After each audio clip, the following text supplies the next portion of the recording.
Inspector পারমিন্টার Scotland ইয়ার্ডে তাঁর নিজের ঘরেই বসেছিলেন। সামনের চেয়ারে ডিটেকটিভ সার্জেন্ট কেন। আমি ওই শ্রমিক দুজনকে ডেকে কিছু জিজ্ঞাসাবাদ করতে চাই, পারমিন্টার বললেন। হ্যাঁ স্যার, আমি আর্দলিকে দিয়ে খবর পাঠাচ্ছি। ওদের চালচলন কেমন? দেখে শুনে মনে হয় শ্রমিক হিসেবে খুবই দক্ষ, হঠাৎ উত্তেজিত হয়ে পড়ে না এবং যথেষ্ট নির্ভরযোগ্যও। গম্ভীরভাবে মাথা নাড়লেন পারমিন্টার। অনতিবিলম্বে দুজন শ্রমিক ঘরে প্রবেশ করল। তাদের পোশাক পরিচ্ছদ পরিষ্কার পরিচ্ছন্ন, চোখে মুখে ইতস্তত হতচকিত ভাব।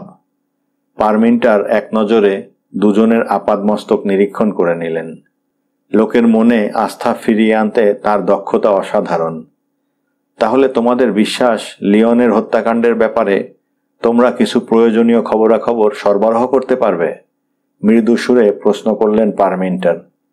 তোমাদের এই সুবিবেচিত সহযোগিতার জন্য ধন্যবাদ। ইঙ্গিতে দুটো চেয়ার দেখালেন তিনি। খোলা সিগারেটের প্যাকেটটাও এগিয়ে ধরলেন সামনে। শ্রমিক দুজন চেয়ারে বসে সিগারেট ধরাবার আগ পর্যন্ত অপেক্ষা করলেন স্থিরভাবে। কি জঘন্য আবহাওয়া! হ্যাঁ স্যার, যা বলেছেন, গাছ পাথর সব জমে যাবার অবস্থা। আচ্ছা, এখন কাজের কথা শুরু করা যাক। তোমরা কে কি দেখেছ বলো। শ্রমিক দুজন এবার একে অন্যের দিকে তাকিয়ে ইতস্তত করতে লাগলো। দুজনেরই চোখে মুখে বিব্রত কুণ্ঠিত ভাব। ঘটনার যথাযথ বর্ণনা দেওয়াটাই যেন তাদের কাছে এক দুঃসাধ্য ব্যাপার। তুমি বলো না জো। মোটাসোটা লোকটি তার সঙ্গীকে অনুরোধ করল। অল্পকেশে জো শুরু করল। না মানে, আসল ব্যাপারটা হচ্ছে, তখন আমাদের কাছে দেশলাই ছিল না। তোমরা তখন কোথায় ছিলে? জার্মান স্ট্রিটে স্যার। রাস্তার ধারে গ্যাস সরবরাহের পাইপ মেরামত করছিলাম। ইন্সপেক্টর পারমিন্টার মাথা দোলালেন। পরে তিনি স্থান ও কালের নিখুঁত বিবরণ সংগ্রহ করতে পারবেন। জার্মান স্ট্রিট যে অকুস্থলের খুব নিকটবর্তী তা তিনি জানেন।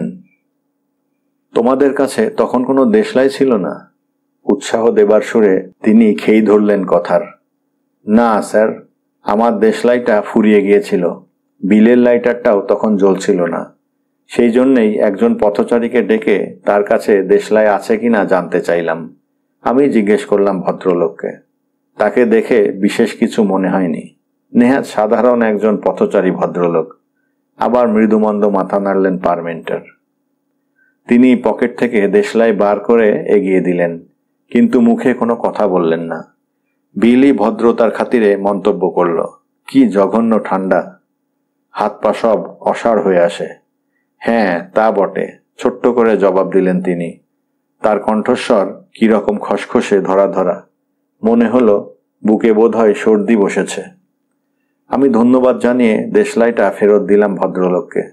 তখনই নজরে পড়ল তার পকেট থেকে কি যেন একটা মাটিতে পড়ে গেছে। কিন্তু তাকে ডেকে সে বিষয়ে কিছু বলবার আগেই ভদ্রলোক দ্রুত পায়ে সামনের দিকে এগিয়ে গেলেন।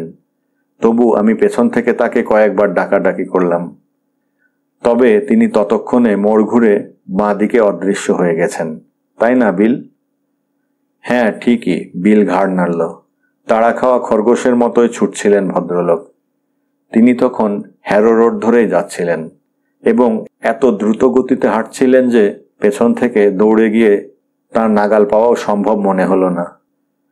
তাছাড়া ভাবলাম, মানি ব্যাগ বা ওই জাতীয় কিছু নয়, সামান্য একটা নোট বই মাত্র, হয়তো সেটা তার বিশেষ কাজে লাগবে না। অল্প থেমে দম নিল জো। ভদ্রলোকের চালচলনটাও যেন কেমন কেমন ঠেকল। টুপিটা চোখের কোল পর্যন্ত নামানো, ওভারকোটের বোতামগুলোও সমস্ত আটা।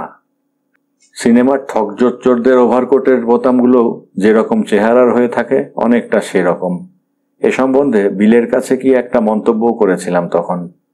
হ্যাঁ, সাই দিল বিল, আমার মনে আছে। তবে একমাত্র মজার ভদ্রলোক ছাড়া এ বিষয়ে তখন আর কিছু মনে হয়নি। ভাবলাম বাড়ি ফেরবার জন্য হয়তো খুব তাড়া আছে তার। এজন্যে তাকে কোনো দোষও দেওয়া যায় না, কারণ ঠান্ডাটা যেরকম পড়েছিল। দারুণ ঠান্ডা। বিলও সঙ্গে সঙ্গে মাথা নাড়ল। সেই জন্যে বিলকে বললাম, নোট বইটা খুলে দেখা যাক ভেতরে কোনো দরকারি কাগজপত্র আছে কিনা। কিন্তু দু একটা ঠিকানা ছাড়া আর কিছুই তাতে লেখা ছিল না। তার মধ্যে একটা হচ্ছে ৭৪ নম্বর কালভার স্ট্রিট, আর একটা কোনো হতচ্ছাড়া ম্যানের হাউসের। রিটজি, মুখ বেঁকিয়ে উচ্চারণ করল বিল। জো এবার তার বুকের মধ্যে আস্থা ফিরে পেয়েছে, কণ্ঠস্বরেও দৃঢ়তার আভাস। ৭৪ নম্বর কালভার স্ট্রিটে ঠিকানাটা পড়ে জিলকে আমি শোনালাম। যে রাস্তায় আমরা কাজ করছিলাম সেখান থেকে জায়গাটা বেশি দূর নয়। দুজনে পরামর্শ করলাম, ফেরবার পথে ওই বাড়িতে না হয় একবার খোঁজ নেওয়া যাবে। পাতা উল্টে দেখা গেল ভেতরে এক জায়গায় কি একটা মজার কথা লেখা আছে। বিলই আমার হাত থেকে নোট বইটা টেনে নিয়ে চেঁচিয়ে পড়ল সেখানটা। ছেলে ভুলানো একটা ছড়ার লাইন, 3টে ইঁদুর অন্ধ। নিশ্চয়ই কেউ তামাশা করেই লিখে রেখেছে। এবং ঠিক সেই মুহূর্তে একটা গোলমাল চেঁচামেচিও আমাদের কানে এলো। একজন স্ত্রীলোক যেন খুন খুন বলে চিৎকার করছে। চিৎকারটাও আমাদের কাছ থেকে বেশি দূরে নয়, কয়েকটা রাস্তার পরেই। অল্প থামল জো, যেন রহস্য নাটকের চরমতম উত্তেজনার মুহূর্তে এসে শ্রোতাদের উৎকণ্ঠিত চিত্তে সুরসুরি দিচ্ছে। সেই রকমই মুখভাব তার। আমি তখন বিলকে ব্যাপারটার খোঁজ আনতে পাঠালাম। অল্প পরে ও ফিরে এসে খবর দিল যে কিছু দূরে একটা বাড়ির সামনে অনেক লোকের ভিড় জমেছে। কয়েকজন পুলিশও দাঁড়িয়ে আছে সেখানে। সেই ফ্ল্যাট বাড়ির একজন ভাড়াটে মহিলা খুন হয়েছেন। বাড়ির কর্ত্রী নাকি সর্বপ্রথম জানতে পারেন ঘটনাটা। তিনিই পুলিশকে খবর দেন এবং চেঁচামেচি করে লোক জড়ো করেন। বিলকে প্রশ্ন করলাম, কোন রাস্তায় খুন হয়েছে? ও উত্তর দিল, কালভার স্ট্রিটে। তবে বাড়ির নম্বরটা নাকি দেখে আসতে ভুলে গেছে। বিল তার নিজের চেয়ারের মধ্যে অস্বস্তিতে নড়ে চড়ে উঠল। শব্দ করে মৃদু কাশল ও বার দুয়েক। তার চোখে একটা নির্বোধ অসহায় ছায়া, যেন তার পক্ষে কাজটা খুবই গর্হিত হয়ে গিয়েছিল। আমি তখন বললাম, জো শুরু করল, আমাদের নিশ্চিত যাওয়া দরকার। ডিউটি শেষে বাসায় ফেরার পথে ওদিকটা ঘুরে যাব। খোঁজ নিতে গিয়ে জানতে পারলাম বাড়িটার নম্বর ৭৪। ওই ভদ্রলোকের নোট বইয়েও ওই ঠিকানাটা লেখা ছিল। বিলের ধারণা হলো খুনটার সঙ্গে এর হয়তো কোনো সম্পর্ক নেই। নেহাতি একটা কাকতালীয় ব্যাপার। কিন্তু পরে যখন শুনলাম পুলিশ কোনো এক ভদ্রলোকের খোঁজ করছে যাকে খুনের ঘটনার কিছু আগে ওই বাড়িতে ঢুকতে দেখা গিয়েছিল, তখন আর চুপচাপ বসে থাকা যুক্তিযুক্ত মনে হলো না। যিনি এই মামলার তদন্তের ভার নিয়েছেন তার সঙ্গে যোগাযোগ করবার চেষ্টা করলাম। বোধহয় আমি শুধু শুধু বাজে বকে আপনাদের মূল্যবান সময় নষ্ট করছি, না স্যার? না না, তোমরা উচিত কাজই করেছ। পারমিন্টার ভরসা দিলেন তাদের। তোমরা যে বুদ্ধি করে নোট বইটাও সঙ্গে নিয়ে এসেছ, এজন্যও অনেক ধন্যবাদ। পেশাদারি দক্ষতা সহকারেই তিনি দুজনকে খুঁটিয়ে খুঁটিয়ে প্রশ্ন করলেন। স্থান ও কালের সম্বন্ধেও অবহিত হলেন সবকিছু। কেবল পাত্রের বিবরণ সম্বন্ধেই তিনি তাদের কাছ থেকে বিশেষ কিছু আদায় করতে পারলেন না। হিস্টিরিয়াগ্রস্তা গৃহকর্ত্রী যে বর্ণনা দিয়েছিল, এরাও তার পুনরাবৃত্তি করল। মাথার টুপি চোখ পর্যন্ত নামানো, ওভারকোটের সব কটা বোতাম আঁটা, গলার মাফলারটা থুতনি পর্যন্ত ঢেকে দিয়েছে। কণ্ঠস্বর কিছুটা খসখসে, ভাঙা ভাঙা, দুহাতে কালো রঙের পশমের দস্তানা। শ্রমিক দুজন বিদায় নেবার পরও অনেকক্ষণ চুপচাপ চেয়ারে গা এলিয়ে বসে রইলেন পারমিন্টার। পালিশ করা ঝকঝকে টেবিলের উপর ময়লা রংচটা নোট বইটা খোলা অবস্থায় পড়ে আছে। যথাসময়ে ফিঙ্গারপ্রিন্ট বিশেষজ্ঞের কাছে পাঠানো হবে। তাদের সাহায্যে এর মধ্যে আরও কিছু গুপ্ত তথ্য আবিষ্কৃত হতে পারে। কিন্তু এখন তার দু চোখের দৃষ্টি কালো কালিতে লেখা দুটো ঠিকানার দিকে। দরজা ঠেলে সার্জেন্ট কেনকে ঘরে ঢুকতে দেখে পারমিন্টার ঘাড় ফিরিয়ে তাকালেন। এদিকে এসো কেন, জিনিসটা একবার নিজের চোখে পরীক্ষা করে দেখে যাও। কেন এগিয়ে এসে খাতার দিকে তাকিয়েই মৃদু সুরে শীষ দিয়ে উঠলেন, 3টে ইঁদুর অন্ধ, আশ্চর্য! আমি তো একবারে বেকুব বনে যাচ্ছি। হ্যাঁ, পারমিন্টার গম্ভীর চালে মাথা দোলালেন। সামনের টানা থেকে এক টুকরো কাগজ বের করে কেনের দিকে এগিয়ে দিলেন। মৃত মহিলার পোশাকের সঙ্গে এই কাগজের টুকরোটা পিন দিয়ে আঁটা ছিল। কাগজটায় লেখা আছে, এই প্রথম নিজে শিশুসুলভ অপটু হাতে 3টে ইঁদুরের ছবি আঁকা। তারপরে বাদ্যসঙ্গীতের একটা লাইনের স্বরলিপি। কেন শীষ দিয়ে সুরটা ফুটিয়ে তুলতে চেষ্টা করলেন। 3টে ইঁদুর অন্ধ, জানলা কপাট বন্ধ। ঠিক আছে, তোমাকে আর সুরলহরী ফোটাতে হবে না। এটা যে ওই গানের স্বরলিপি সেটা পানির মতোই পরিষ্কার। কোনো পাগলের কাণ্ড, তাই না স্যার? ভ্রু কোঁচকালেন পারমিন্টার। মেয়েটার সম্বন্ধে খোঁজ খবর যা পাওয়া গেছে তার মধ্যে কোনো ভুল নেই তো? না স্যার, সমস্তই খাঁটি। ফিঙ্গারপ্রিন্ট বিশেষজ্ঞের রিপোর্টটাই একবার পড়ে দেখুন না। মিসেস লিওন বলে যে মেয়েটা নিজের পরিচয় দিত, তার আসল নাম মাউরিন গ্রেগ। 2 মাস আগে হলওয়ে জেল থেকে ছাড়া পেয়েছে মেয়েটা। ওই সময় তার জেলের মেয়াদও শেষ হয়েছিল। পারমিন্টার চিন্তান্বিত কণ্ঠে বললেন, তাছাড়া ছাড়া পাবার পরেই মেয়েটা 74 নম্বর কালভার স্ট্রিটে গিয়ে বাসা নিল। নিজের নাম রাখল মাউরিন লিওন। কচ্চিৎ মদ খেয়ে বেহুঁশ হয়ে থাকত। সপ্তাহে 1-2বার 2-1জন পুরুষ অতিথিও ওর ঘরে আনাগোনা করত। তবে ও যে বিশেষ কাউকে ভয় পেত বলে তখন মনে হয় না। নিজের আসন্ন বিপদ সম্বন্ধেও কোনো ধারণা ছিল না ওর। এই লোকটা এসে প্রথমে কলিং বেলের বোতাম টেপে, তারপর ঝিয়ের কাছ থেকে মিসেস লিওনের ঘরটা কোথায় জেনে নেয়।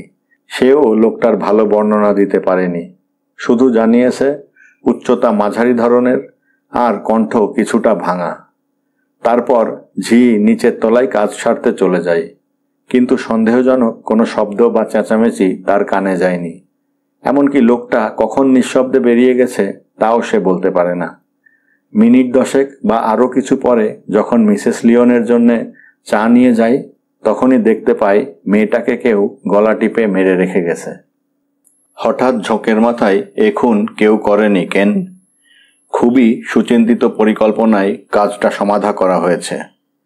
অল্প থামলেন পারমিন্টার, তারপর সম্পূর্ণ ভিন্ন সুরে বললেন, ইংল্যান্ডে মংসওয়েল ম্যানর নামে কটা বাড়ি আছে? খুব সম্ভবত একটাই, কেন জবাব দিলেন। তাহলে তো বলতে হয় আমরা অসীম সৌভাগ্যবান। তবে এ বিষয়ে খোঁজখবর নেওয়া দরকার। আর বেশি সময় নষ্ট করা উচিত নয়। সার্জেন্টের চোখের দৃষ্টিও এবার নোটবইয়ের পাতার উপর স্থির হয়ে রইল। 2টো ঠিকানা লেখা আছে সেখানে, একটা 74 নম্বর কালভার স্ট্রিট, অন্যটা মংসওয়েল ম্যানর। আপনি কি তাহলে মনে করেন? পারমিন্টার দ্রুত চোখ তুলে তাকালেন। তোমারও কি সেই রকম সন্দেহ হচ্ছে না? হতে পারে, মংসওয়েল ম্যানর, তাই না? কিন্তু 2-4 দিনের মধ্যেই যেন নামটা কোথায় দেখলাম। আমি খুব নিশ্চিতভাবেই বলতে পারি, অল্প কয়েকদিন আগেই। কোথায় দেখলে? সেটাই তো স্মরণে আনার চেষ্টা করছি। 1 মিনিট ধৈর্য ধরুন। সম্ভবত কোনো খবরের কাগজের পাতায়, বোধহয় দৈনিক টাইমস। একবারে শেষ পাতায় সেদিনের ক্রসওয়ার্ড পাজলটা সমাধানের চেষ্টা করছিলাম। তখনই যেন নজরে পড়ল এক জায়গায় ছোট্ট করে। কথা বলতে বলতেই দ্রুত পায়ে ঘর ছেড়ে বেরিয়ে গেলেন কেন। 2-1 মুহূর্ত বাদে যখন ফিরে এলেন, তখন তার চোখে মুখে বিজয়ের হাসি। এই যে স্যার, এখানে দেখুন। কয়েকদিন আগের টাইমস পত্রিকার একটা পাতা এগিয়ে দিলেন পারমিন্টারের দিকে। পারমিন্টার নজর বোলালেন তার উপর। মংসওয়েল ম্যানর, হারাপ্লেডেন, বার্গস। ধীরে ধীরে চোখ তুললেন তিনি।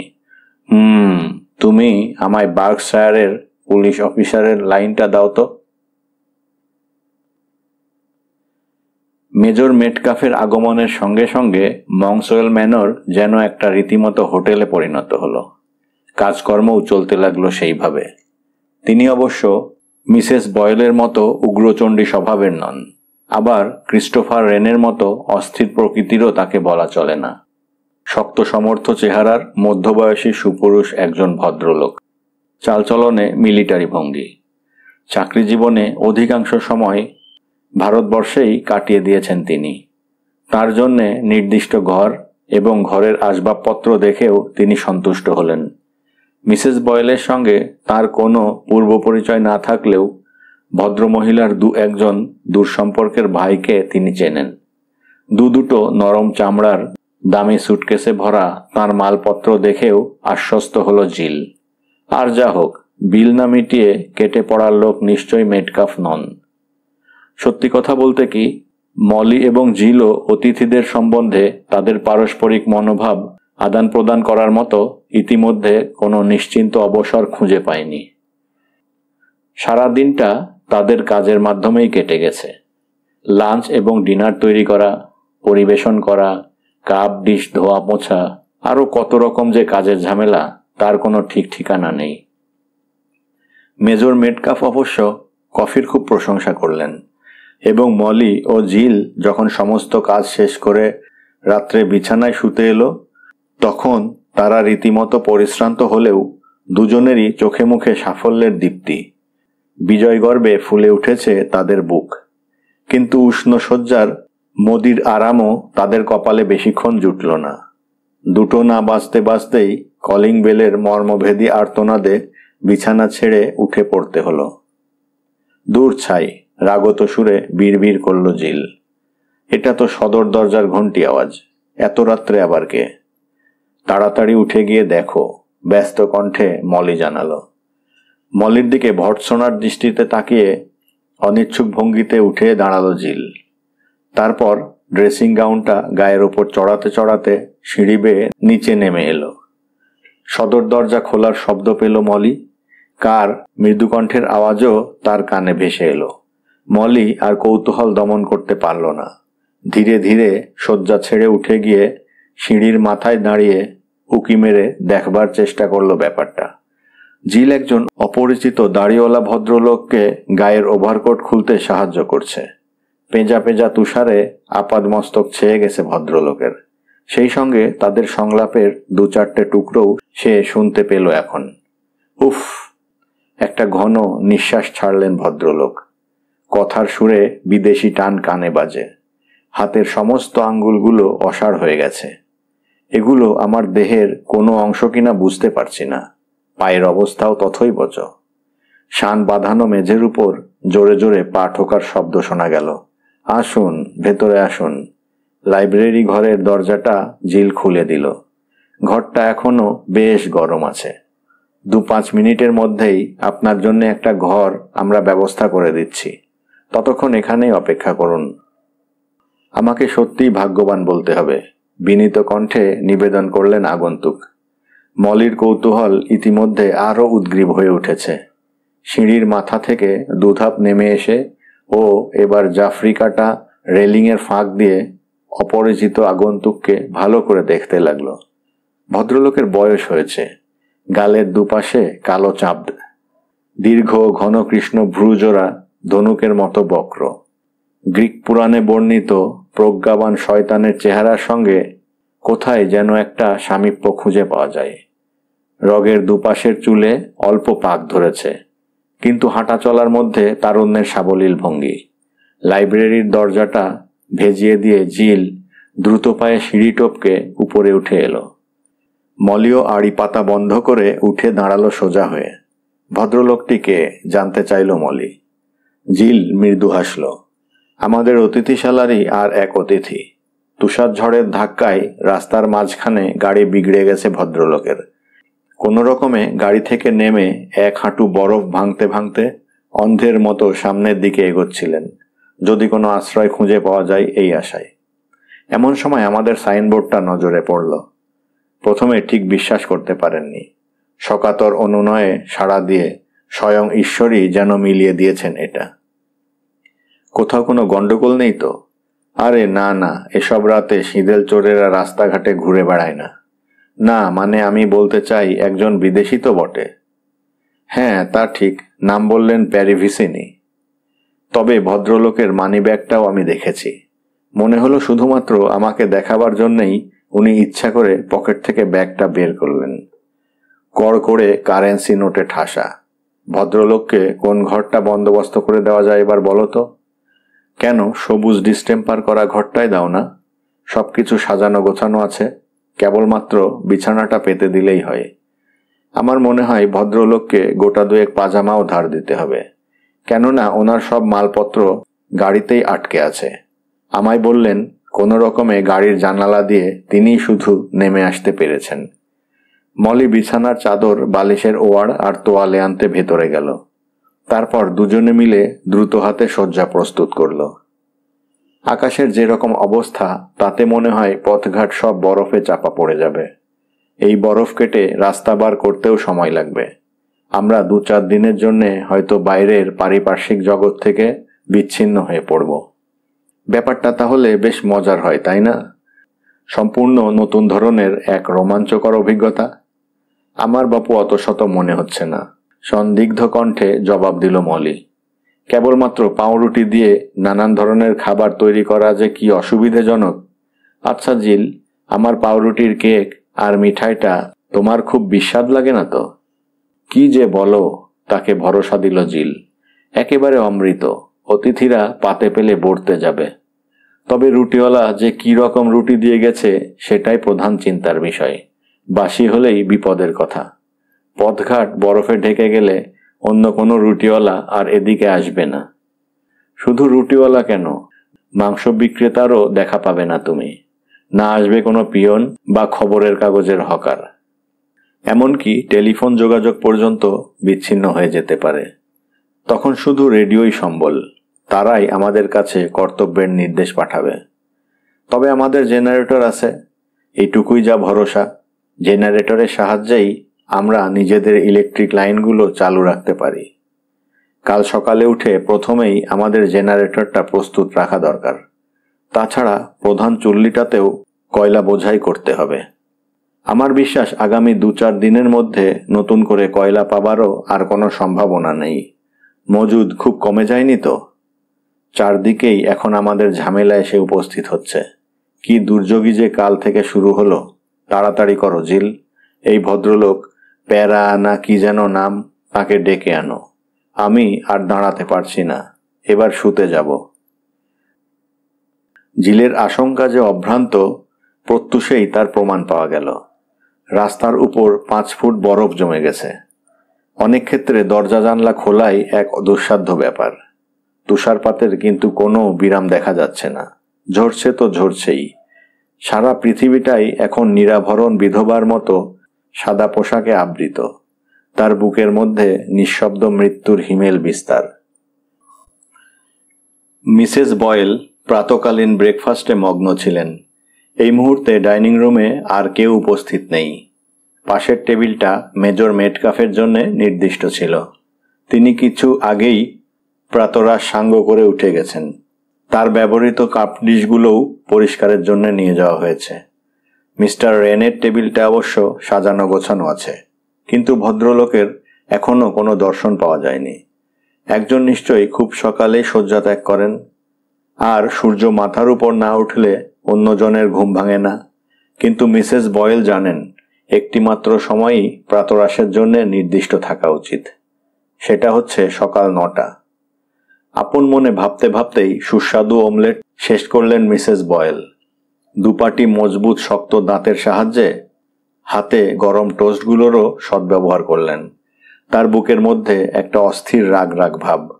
অভিযোগ উত্থাপন করার মতো কোনো উপকরণ হাতের কাছে না পাওয়ার ফলেই তিনি ভেতরে ভেতরে এতটা বিচলিত হয়ে উঠেছেন। মংসওয়েল ম্যানর যেমনটি হবে বলে তিনি ভেবেছিলেন, এসে দেখলেন ভাবনার সঙ্গে বাস্তবের কোনো মিল নেই। তিনি ভেবেছিলেন এখানে প্রত্যহ জমজমাট ব্রিজের আসর বসে। কয়েকজন বর্ষীয়সী কুমারীরও সাক্ষাৎ পাবেন বলে তার ধারণা ছিল। তাদের কাছে তিনি আড়ম্বর সহকারেই তার সামাজিক খ্যাতি ও প্রতিষ্ঠার গল্প করতে পারবেন। কত গণ্যমান্য উচ্চপদস্থ ব্যক্তির সঙ্গে তার যোগাযোগ, সে কথা শুনিয়েও তাক লাগিয়ে দিতেন সকলকে। এবং সামরিক দপ্তরের কত গুরুত্বপূর্ণ গোপন তথ্যই যে তার নখদর্পণে, সে সম্বন্ধেও তাদের কিছু কিছু আভাস ইঙ্গিত দিতে পারতেন। যুদ্ধের পরিসমাপ্তিই মিসেস বয়েলের সমগ্র জীবনটাকে এমনভাবে নিঃসঙ্গ করে দিয়েছে। তিনি যেন এখন এক নির্জন দ্বীপে পরিত্যক্ত কোনো নাবিক। যুদ্ধ চলাকালীন তিনি ছিলেন রীতিমতো কর্মব্যস্ত মহিলা। তার হাঁক ডাকের ঠেলায় তটস্থ হয়ে থাকত চারদিক। সমস্ত অফিসটাই সেই মেজাজের ভারে থরথর করে কাঁপত। তার চেয়ে উচ্চপদস্থ কর্তা ব্যক্তিরাও এই মহিলাটিকে বিশেষভাবে ভয় পেতেন। আর অধীনস্থ কর্মচারীরা তার সামনে পড়ে গেলে এদিক ওদিক ছুটে পালাত ত্রস্ত পায়ে। এমনকি প্রকৃতই তার কোনো সাংগঠনিক ক্ষমতা আছে কিনা সে বিষয়েও পরিমাপ করবার সাহস পেত না কেউ। কিন্তু এই উত্তেজনার মাদকে ভরা বছরগুলো শেষ হয়ে গেছে। তিনি আবার কর্মস্থল থেকে বিচ্যুত হয়ে ব্যক্তিজীবনে ফিরে এসেছেন। যুদ্ধের পূর্বে তার যে নিজস্ব ব্যক্তিগত জীবন ছিল, এখন আর তার কোনো অস্তিত্ব নেই। এতদিন তার পরিত্যক্ত বাড়িটা মিলিটারিরা দখল করে রেখেছিল। সম্পূর্ণ না সারিয়ে নিলে তার মধ্যে বাস করা অসম্ভব।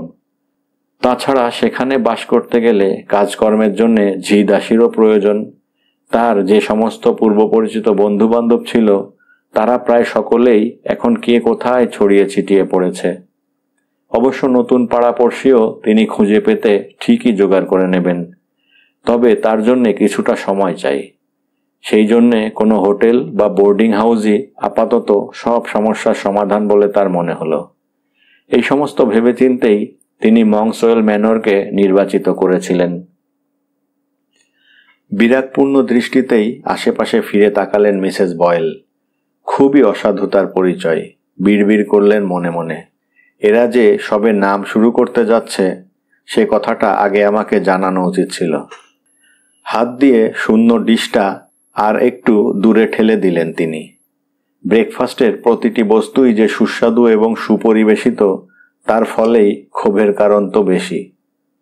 বিশেষ করে কমলালেবুর মোরব্বা এবং কফি দুটোই যথেষ্ট প্রশংসার যোগ্য। মিসেস বয়েলের মনে হলো অভিযোগ জানাবার ন্যায়সঙ্গত অধিকার থেকে তাকে যেন অন্যায়ভাবে বঞ্চিত করা হচ্ছে। এমনকি তার সজ্জাটাও নিখুঁত এবং পরিপাটি।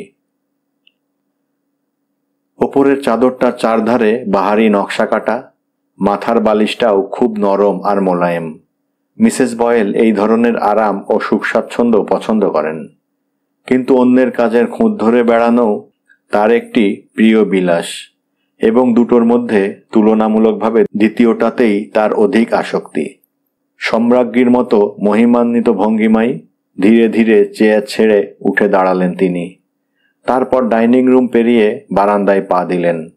লাল চুল বিশিষ্ট অস্বাভাবিক স্বভাবের যুবকটির সঙ্গেও মুখোমুখি দেখা হয়ে গেল। যুবকটির গলায় একটা পশমের টাই ঝুলছে। কি বা তার রঙের বাহার! গাঢ় সবুজ রঙের ওপর কালো লাইন দিয়ে চেক কাটা। অস্বাভাবিক, মনে মনে ভাবলেন মিসেস বয়েল, সম্পূর্ণ অস্বাভাবিক। তার ওপর পাশ দিয়ে যাবার সময় ছোকরা একজোড়া ধোঁয়াটে চোখ তুলে যেভাবে ট্যারসা দৃষ্টিতে তার দিকে তাকিয়ে দেখল, সেটাও তিনি একদম পছন্দ করলেন না। ছোকরার ওই ট্যারসা দৃষ্টির মধ্যেই এমন কোনো অস্বাভাবিকতা আছে যেটা বড়ই অস্বস্তিকর। নিশ্চয় মানসিকভাবে অসুস্থ, তাছাড়া অন্য কিছু হতে পারে না। মিসেস বয়েল নিজে নিজেই সিদ্ধান্ত নিলেন। একটু থেমে ছোকরার নিয়মমাফিক অভিবাদনও ফিরিয়ে দিলেন মাথা নেড়ে। তারপর দৃঢ় পায়ে বারান্দা পেরিয়ে ড্রয়িং রুমের দিকে এগোলেন। ঘরটি আয়তনে বেশ প্রশস্ত। দেওয়াল ঘেঁষে সারি সারি সুন্দর চেয়ার পাতা। বিশেষ করে গোলাপি রঙের বড় চেয়ারটা যে খুবই আরামদায়ক, সেটা কাউকে বলে দিতে হয় না। ওই গোলাপি চেয়ারটিই যে তার হবে, সেটাও তিনি সঙ্গে সঙ্গে ঠিক করে নিলেন। পাছে অন্য কোনো দাবিদার এসে ঝামেলা করে, সেই জন্যে দখলসত্ত্ব কায়েম করবার উদ্দেশ্যেই বোনার সরঞ্জাম ভরা কাপড়ের হ্যান্ডব্যাগটাও নামিয়ে রাখলেন ওটার ওপর। তারপর ডান দিকে অবস্থিত বৈদ্যুতিক চুল্লিটার সামনে এসে দাঁড়ালেন। হ্যাঁ, তিনি যা সন্দেহ করেছিলেন ঠিক তাই। চুল্লিটা নিজে উত্তপ্ত হলেও এর উষ্ণতা সঞ্চারের ক্ষমতা খুবই সীমিত। মিসেস বয়েলের চোখ দুটো ক্ষণিকের জন্য গোলাকার হয়ে উঠল। বিরক্তি কুটিল চোখ তুলে তিনি এবার বন্ধ জানালার সার্সি ভেদ করে বাইরের দিকে দৃষ্টি নিক্ষেপ করলেন। খুবই জঘন্য আবহাওয়া, অতিশয় ভয়ঙ্কর। তবে তিনি যে এখানে বেশি দিন থাকবেন না সেটা সুনিশ্চিত। অবশ্য আরও 2-4 জন নতুন অতিথির আগমন ঘটলে জায়গাটা হয়তো বাসযোগ্য হয়ে উঠতে পারে। তখন না হয় নতুন করে চিন্তা করা যাবে।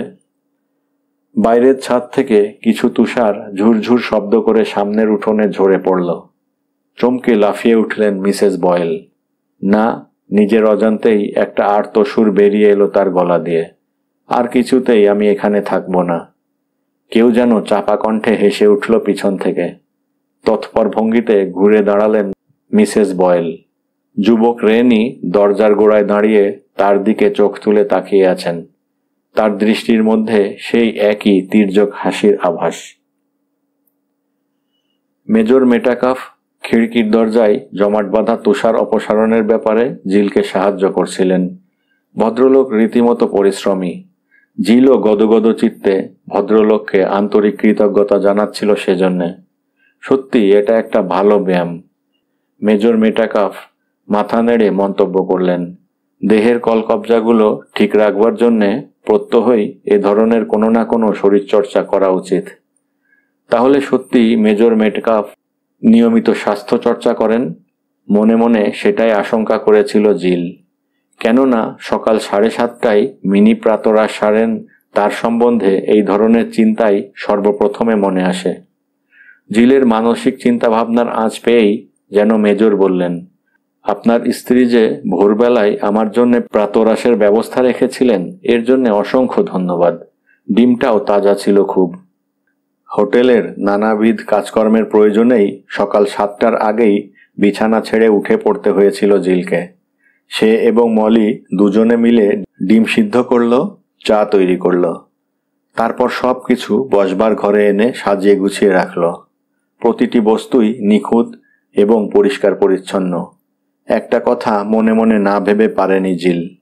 সে যদি এই হোটেলের কোনো অতিথি হতো, তবে এমন বরফ ঝরা সকালে বিছানার উষ্ণ আরাম ছেড়ে কেউই তাকে তুলতে পারত না। শেষ মুহূর্ত পর্যন্ত সে বিছানা আঁকড়ে পড়ে থাকত। তবে এই মেজর ভদ্রলোক খুব ভোরেই শয্যা ত্যাগ করেছেন। প্রাতরাশও সেরে নিয়েছেন সকাল সকাল। তারপর সারা বাড়িময় ঘুরে ঘুরে বেরিয়েছেন।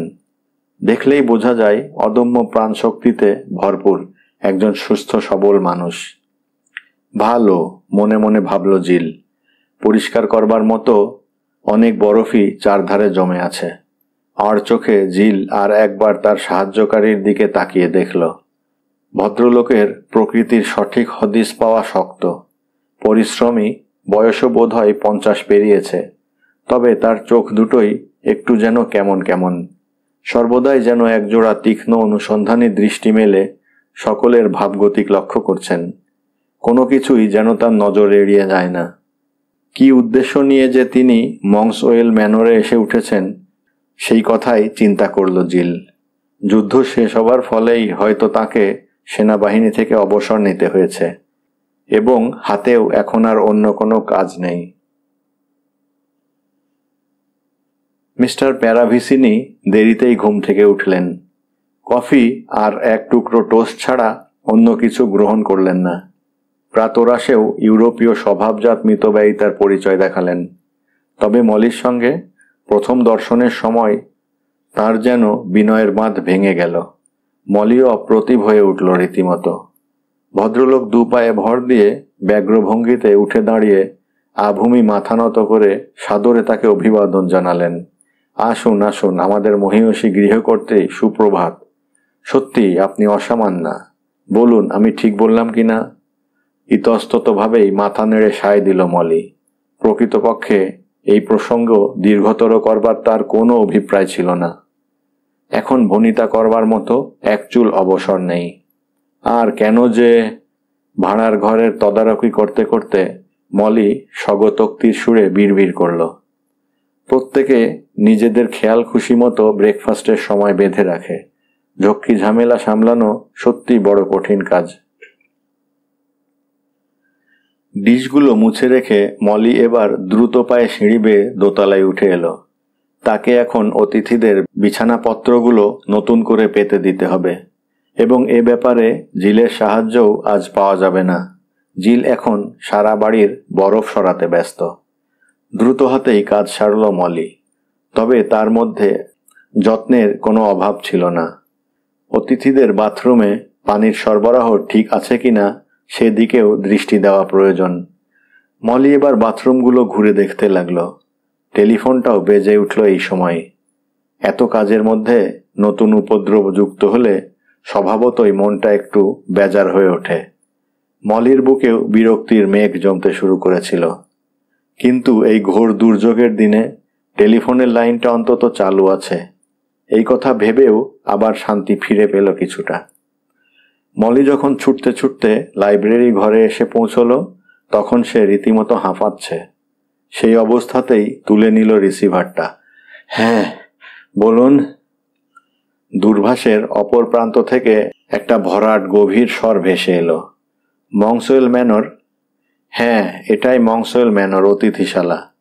আমি কমান্ডার ডেভিসের সঙ্গে কথা বলতে চাই। অনুগ্রহ করে যদি একটু খবর দেন। কিন্তু তিনি এখন ফোন ধরবার মতো ফুরসত পাবেন কিনা বলতে পারছি না, জবাব দিল মলি। আমি তার স্ত্রী মিসেস ডেভিস। আপনি কে কথা বলছেন? বার্কশায়ারের পুলিশ সুপারিনটেন্ডেন্ট হগবেন। আচমকা ধাক্কা খেয়ে মলি যেন চমকে উঠল কিছুটা। ও ও, তাই বুঝি। শুনুন মিসেস ডেভিস, একটা গুরুতর পরিস্থিতির উদ্ভব হয়েছে। টেলিফোনে অবশ্য সমস্ত ব্যাপারটা খুলে বলতে চাই না, তবে আমি ডিটেকটিভ সার্জেন্ট ট্রটারকে মংসওয়েল ম্যানরের ঠিকানা দিয়ে পাঠিয়েছি। যে কোনো মুহূর্তেই ট্রটার আপনাদের ওখানে পৌঁছে যেতে পারে। কিন্তু ভদ্রলোক তো আসতে পারবেন বলে মনে হয় না। পথঘাট সমস্তই বরফে বন্ধ হয়ে আছে। রাস্তা দিয়ে চলাফেরা করাই দুঃসাধ্য। হগবেনের কণ্ঠস্বরে সুগভীর আশ্বাসের ধ্বনি। ট্রটার যেভাবে হোক পৌঁছে যাবে, সেজন্য চিন্তা করবেন না। তবে আপনার স্বামীকে দয়া করে জানিয়ে রাখবেন, ট্রটারের কথা তিনি যেন মন দিয়ে শোনেন এবং সে যা বলবে সেই নির্দেশই যেন মেনে চলেন। ব্যাস, আর কিছু নয়।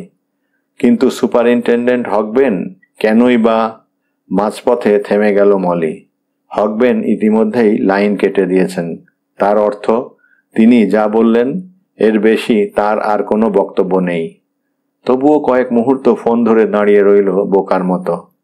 তারপর রিসিভারটা নামিয়ে রাখলো ধীরে ধীরে। ইতিমধ্যে দরজা ঠেলে ভেতরে ঢুকেছে জিল। মলির বুক থেকে একটা স্বস্তির নিঃশ্বাস বেরিয়ে এলো। যাক, তাহলে তুমি এসে পড়েছ। জিলের লম্বা চুলের ফাঁকে ফাঁকে শুভ্র তুষার জড়িয়ে আছে। গালে ও কপালে কয়লার কালি, চোখে মুখে কর্মব্যস্ততার ছাপ। তোমার ব্যাপারটা কি মলি? আমি কয়লার ঝুড়িগুলো সব বোঝাই করে রেখেছি। কাঠের ব্যবস্থাও রেখে দিয়েছি ঠিকমতো। এখন গিয়ে মুরগির ঘরটা দেখতে হবে।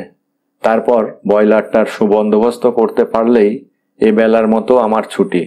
কিন্তু তোমাকে যেন কিছুটা চিন্তিত মনে হচ্ছে। পুলিশ কর্তৃপক্ষ ফোন করেছিলেন জিল। পুলিশ? জিলের কণ্ঠে অবিশ্বাসের সুর। হ্যাঁ, ম্লান মুখে মাথা নাড়ল মলি। তারা একজন ইন্সপেক্টর না সার্জেন্ট কাকে যেন এখানে পাঠাচ্ছেন। কিন্তু কেন? কি আমাদের অপরাধ? তা বলতে পারি না। আচ্ছা, আমরা যে 2 পাউন্ড আইরিশ মাখন আনিয়েছি তার জন্যে শুল্ক বিভাগ কোনো আপত্তি তোলেনি তো? জিল ভ্রু কুঁচকে চিন্তা করল। টিভির লাইসেন্সটা যথাসময়েই রিনিউ করা হয়েছে, তাই না? হ্যাঁ হ্যাঁ, সে সমস্ত ঝামেলা অনেকদিন আগেই মিটে গেছে। তবে সামনের বাড়ির বাসিন্দা বৃদ্ধা মিসেস বিডলকের কাছ থেকে আমি আমার পুরনো কোটটা দিয়ে 5টা রেশনের কুপন নিয়েছিলাম। নিশ্চয়ই সেটা খুব একটা দোষের নয়, কারণ আমি যখন আমার পুরনো কোটটা থেকে বঞ্চিত হচ্ছি তখন 5টা রেশনই বা বেশি ভোগ করতে পারবো না কেন? কিন্তু কিন্তু এছাড়া আর কি বা হতে পারে? কিছুই ঠিক বোঝা যাচ্ছে না। 2-1 দিন আগে খুব বড় একটা অ্যাক্সিডেন্টের হাত থেকে অল্পের জন্যে বেঁচে গিয়েছিলাম। তবে সে ব্যাপারে আমার কোনো দোষ নেই। অন্য গাড়িটাই আমার গাড়ির ওপর এসে পড়েছিল। এমনকি তার আগে হর্ন পর্যন্ত দেয়নি। নিশ্চয়ই আমরা কিছু একটা করেছি, অপ্রসন্ন স্বরে গুনগুন করল মলি। জিলের কণ্ঠেও ক্ষোভের সুর চাপা থাকে না। সেজন্যে সবসময়েই নিজেকে কেমন অপরাধী অপরাধী মনে হয়।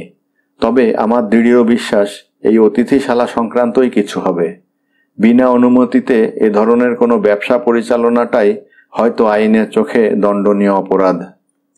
আমার ধারণা কেবলমাত্র পানীয় পরিবেশনের ক্ষেত্রেই কিছু কিছু বাধা নিষেধ চালু আছে। কিন্তু আমরা তো অতিথিদের টেবিলে কোনো রকম পানীয় সরবরাহ করিনি। তাহলে কেন নিজেদের ইচ্ছে মতো ব্যবসা চালাতে পারবো না? হ্যাঁ, আমি জানি তোমার কথার মধ্যে যুক্তিও আছে যথেষ্ট। তবে ওই যা বললাম, আজকাল হয়তো সমস্ত ক্ষেত্রেই সরকারি বাধা নিষেধ আরোপ করা হয়েছে। হায় ঈশ্বর! মলি দীর্ঘশ্বাস ফেলল। কেনই বা মরতে আমরা এ হোটেল খুলে বসতে গেলাম? প্রথম দিনই বরফ চাপা পড়ে পথঘাট সব বন্ধ হয়ে গেল।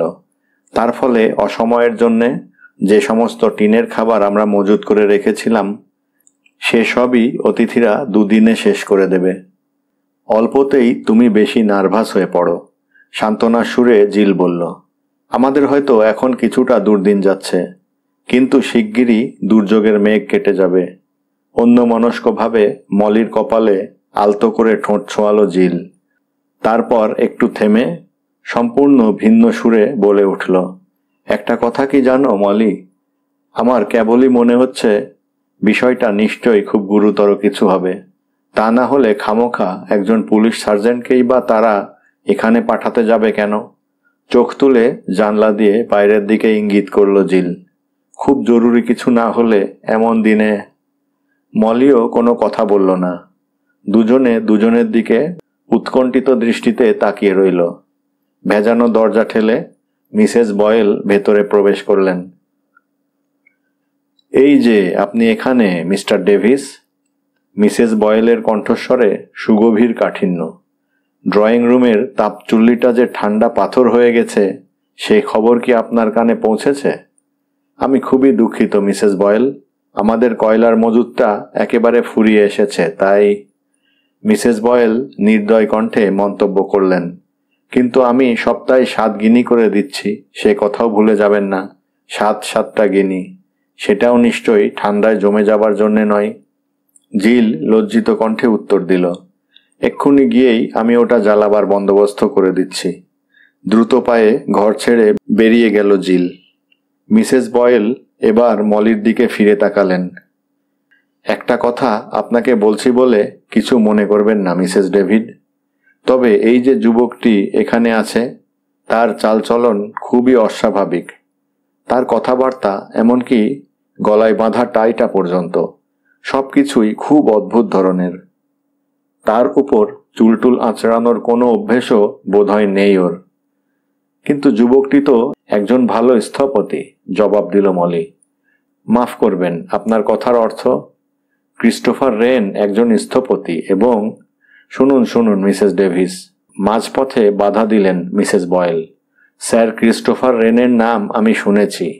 তিনি যে সত্যই একজন প্রথম শ্রেণীর স্থপতি তাতে কোনো সন্দেহ নেই।